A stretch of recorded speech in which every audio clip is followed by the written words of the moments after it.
श्री कृष्णा, राधे राधे भक्त जैनों। आज आप सुनेंगे पौराणिक कथा के अनुसार एक गांव में एक ब्राह्मण परिवार में बूढ़ा चंपित के 2 बेटे और 2 बहू थी। दोनों बहुओं को एक एक संतान थी। घर में सभी मिलकर प्रेम से रहते थे। तभी शीतला सप्तमी का पर्व आया। दोनों बहुओं ने व्रत के विधान के अनुसार एक दिन पहले ही बसौरा मतलब बासी भोजन माँ के भोग के लिए तैयार कर लिया। लेकिन दोनों की संतानों छोटी थी। उनको लगा कि कहीं बासी खाना उनके बच्चों को नुकसान ना कर जाए, इसलिए उन्होंने अपने बच्चों को ताज़ा खाना बना के खिला दिया। शीतला माँ का भोजन करने के बाद जब वो घर लौटी तो बच्चों को मारा हुआ देखा। रोने लगी। उनकी सास ने उन्हें शीतला माँ को नाराज करने का फल बताया और कहा, जाओ, जब तक अपने बच्चों को जीवित ना कर लेना घर वापस नहीं आना। दोनों बहुओं अपने मरे हुए बच्चों को लेकर भटकने लगी। तभी उन्हें खेजड़ी के पेड़ के नीचे उड़ी और शीतला 2 बहनें मिली। दोनों बहनें गंदगी और जुए के कारण बहुत परेशान थी। बहुओं से उन बहनों की परेशानी देखी नहीं गई। उन्होंने अपना दुख भूल कर दोनों बहनों के सिर से जुए निकाले। जुए निकलने के बाद शीतला बहुत प्रसन्न हो गई। प्रसन्न होकर दोनों बहुओं के पुत्रावती होने की कामना की। इस पर दोनों बहू अपना दुख बताकर रोने लगी। शीतला माता अपने सावा रूप में प्रकट हुई। दोनों बहुओं को शीतला सप्तमी के दिन ताज़ा खाना खाने की भूल का अभ्यास दिलाया और इसे सेहत के लिए हानिकारक बताया। शीतला माँ ने दोनों बहुओं को अपनी गलती आगे से ना दोहराने की चेतावनी देते हुए दोनों के बच्चों को जीवित कर दिया। शीतला माँ के साक्षात दर्शन और अपने बच्चों को पुनः जीवित पाकर दोनों बहू बड़ी प्रसन्नता के साथ घर लौटी और आजीवन विधि विधान से शीतला माँ की पूजा और व्रत करने लगी। शीतला माता की कृपा से हम सब भी अपने जीवन में सुख शांति प्राप्ति करें। बोलो शीतला माता की जय। आज शीतला माता का खूब सुंदर कथा सुने। एक गांव था। उस गांव का लोग शीतला माता को नहीं जानते कि कौन शीतला माता है, उनकी क्या विधि विधान है, कैसी पूजा है, वो सभी लोग का पता नहीं था। उस गांव का सभी लोग बीमार था और सभी लोग का शरीर में बड़े बड़े फोड़ा हुआ था। उस गांव का लोग बहुत गरीब थे। खाने पीने को बहुत तकलीफ था। वो लोग बहुत तकलीफ झेल रहे थे। और दूसरा बात है कि बूढ़ से जवान तक सारे लोग बीमार थे। सभी का शरीर में बड़े बड़े फोड़ा हुआ था। उस बीमारी के कारण वो लोग बहुत परेशान था। वो लोग बहुत दुखद और चिंतित थे कि ऐसा क्या करूं कि हमारा परिवार ठीक हो जाए, इस बीमारी से मुक्त हो जाए। उसी गांव में एक जात का डोमिन थी कि वो रात को लबरी और हलवा बनाई थी। लेकिन उन्हीं को बेटा को भी तो बीमारी हुआ था और सभी को दुख तकलीफ देखकर वो डोमिन भी दुखित थी कि सब गांव वालों को क्या हो गया है कि ये बीमारी एक गांव में फैल गया है, मेरा बेटा को भी हो गया है, हम लोग ऐसा क्या करें। वो रात को जो लबरी और हलवा बनाई वो डोमिनी चखी तक नहीं कि उस हलवा और लबरी का स्वाद कैसा हुआ है। वो बेचारी को मुख में लगाने को मन नहीं किया, वो बहुत दुखित थी। लबरी और हलवा रात को बनाई थी, वो ऐसे ही लबरी और हलवा वो रह गया, वो तो सुबह बासी हो गया। उसी दिन शीतला अष्टमी थी। उस दिन शीतला माँ उसी नगर में अपना भेष बदलते हुए जा रही थी। एक औरत अपना छत के ऊपर से दाल बनाई थी। उस दाल में थोड़ा नमक बेसी हो गया था, उसलिए छत के ऊपर से ऐसा दाल फेंकी कि माँ शीतला का शरीर पर जाकर गिर गया। अब तो वो चिल्लाने लगी कि मेरे ऊपर गरम दाल फेंक दिया रे, मुझे जला दिया रे, मेरे ऊपर दाल फेंक दिया, मुझे जला दिया, मुझे बहुत जलन हो रहा है। चिल्लाते चिल्लाते उस डोमिन का दरवाजे पर जाती है और डोमिन सुबह के समय बहुत दुखित हुए अपना दरवाजे पर बैठी थी। जब उस औरत को देखती है कि वो बहुत चिल्ला रही है, जब उनकी पास में जाती है तो देखती है उनकी शरीर पर तो कोई गरम दाल फेंक दिया है, इनकी तो शरीर जल गया है, पूरा उनकी चुनरी पीला हो गया है। डोमिन अपना घर में मिट्टी का कलश में जल रखी थी बासी, वही जल लिया कर माँ शीतला के ऊपर ढाल देती है। ढाल देने के बाद कहती है कि बहन, आपको तो चुनरी दाल से पीला हो गया है, ये लाल चुनरी है मेरा, आप पहन लीजिए। आप पहन कर चलिए घर में बैठिए। मैं रात को लबरी और हलवा बनाई थी, वो हलवा और लबरी मैं खाया तक नहीं, वो ऐसा ही रह गया है। आप चलिए उस लबरी और हलवा खा लीजिए।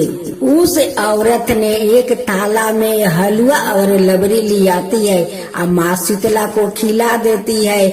जब माँ शीतला खा लेती है, कहती है कि बेटी, आज मैं बहुत शांति हूँ, बहुत ठंड मिला, मुझे बहुत शगुन मिला बेटी, बहुत शगुन मिला।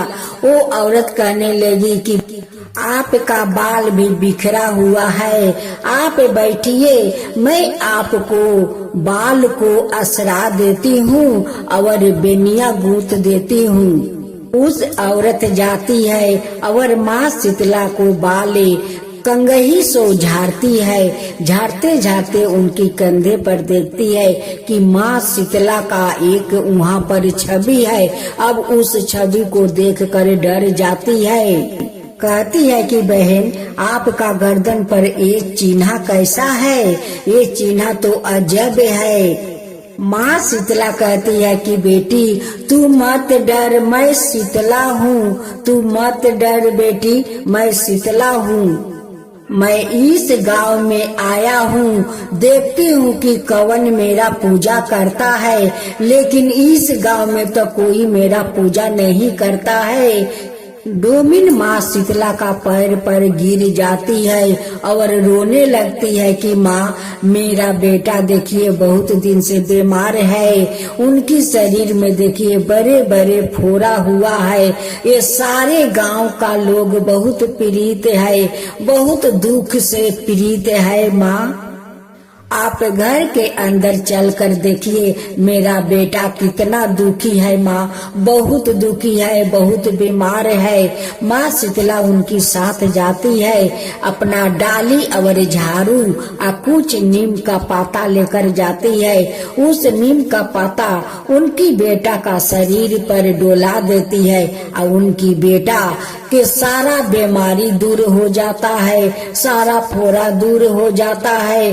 अब डोमिन देखकर बहुत आश्चर्य हो जाती है, कहती है कि माँ, आप तो चमत्कार कर दिया, तो ठीक है, इस गांव को सभी लोग को पीड़ित से मुक्त कर दीजिए। माँ, सभी को दुख से मुक्त कर दीजिए, बहुत दुख में है, सभी बहुत पीड़ा सह रहे हैं। माता माँ शीतला कहती है कि बेटी देख, आज तुझे मेरा सेवा किया है, मुझे शांत किया है, तुझ पर मैं मैं बहुत प्रसन्न हूँ, बहुत प्रसन्न हूँ। माँ शीतला उसी झाड़ू से उनकी घर का दलिदरता झाड़ कर अपना डलिया में रख देती है और उनकी घर में हीरा मोती सोना बरसा कर वो गांव को ओर चली जाती है। उस डोबिन ने माँ के पीछे पीछे दौड़ी दौड़ी जाती है और उनकी सामने खड़ा हो जाती है।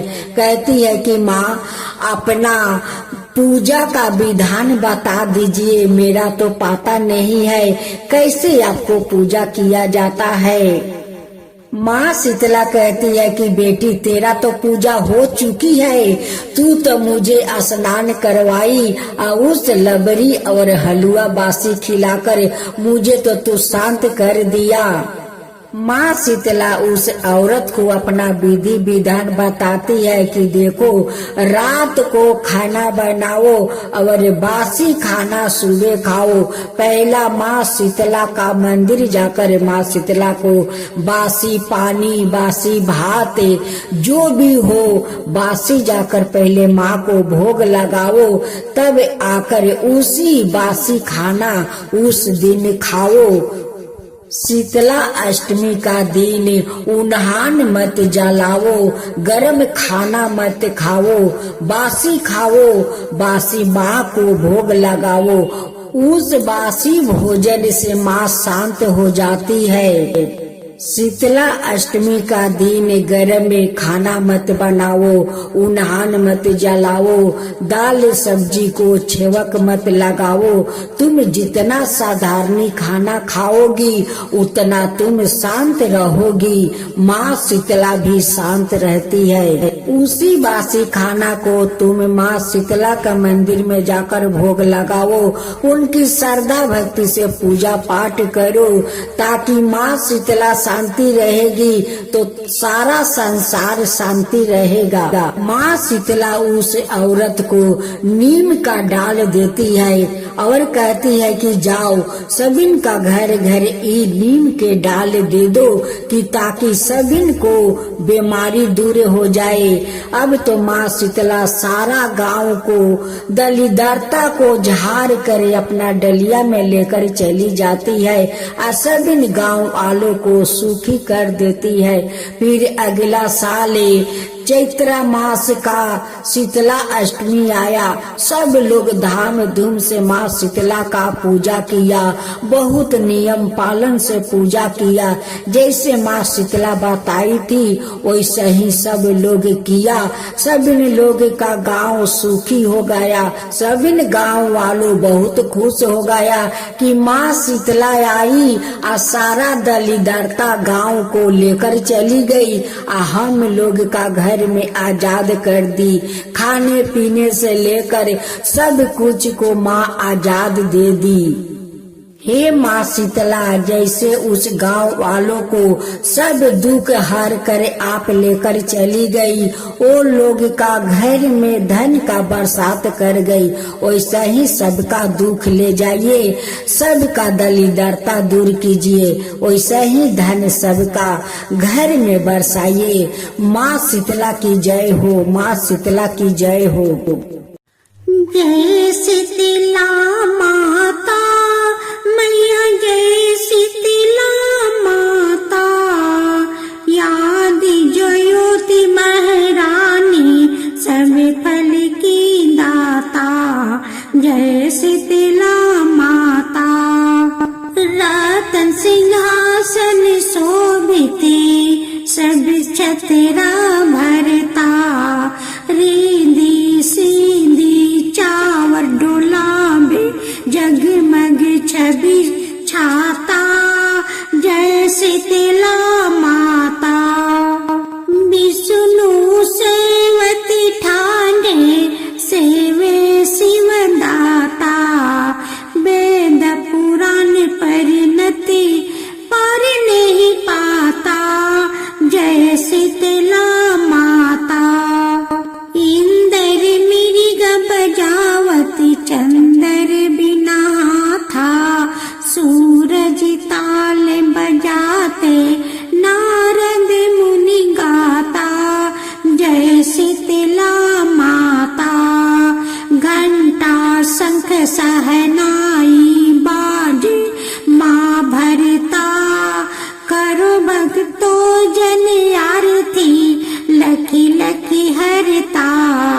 जय शीतला माता।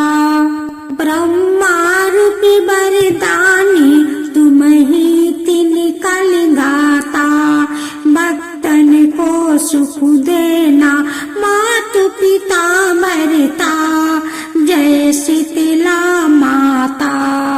जो विद्यान लगा में प्रेम भक्ति लगता, सकल मनोरथ पावे भाव निधि तर जाता, जय शीतला माता।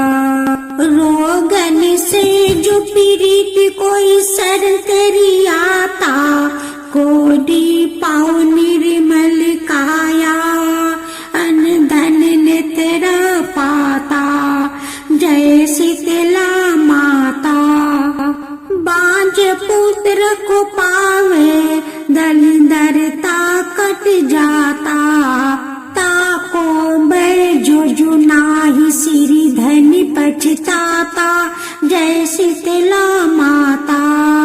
शीतला आरती जननी तू ही है जग ताराता, उत्पत्ति व्याधि विनाशत तू ही सबकी गाता, जय शीतला माता। दास विचित्र कर जोर सुने, मेरी माता भक्ति अपनी दीजो, और ना कुछ भाता, जय शीतला माता।